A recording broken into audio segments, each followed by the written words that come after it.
ஆமா. அது முக்கியமான ரோல் எடுக்கிறங்கிறத விட முக்கியமான விஷயத்த பத்தி பேசியிருக்காரு. ஹி இஸ் ஆல்ரெடி இன் பேசியிருக்காரு. That mode.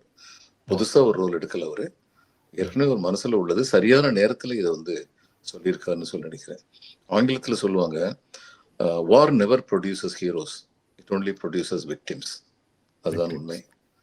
அதனால எந்த ஒரு யுத்தமுமே வந்து அதனால வந்து ஒரு பெரிய ஹீரோக்கள் வந்து வர்றதில்லை. பாதிக்கப்பட்டவர்கள் தான் வர்றாங்க. யுத்தம் இருக்கக்கூடாது ஒன்று. இன்னைக்கு காசால ஆம். வந்து பாருங்க, அல்லது ஈரான்லயும் இஸ்ரேலையும் வந்து பாருங்க. இந்த யுத்தத்தினால பாதிக்கப்பட்ட அப்பாவி மக்களை வந்து பாருங்க. யுத்தத்தை பத்தி ரொம்ப அழகா வந்து சொன்னாங்க. ஆஹ், யுத்தம் என்பது ஒருவருக்கொருவர் விரோதிகளாக இல்லாத இரண்டு தரப்பு இளைஞர்கள் போரிட்டுக் கொண்டு தங்களை காயப்படுத்திக் கொள்வது, செத்துக் கொள்வது.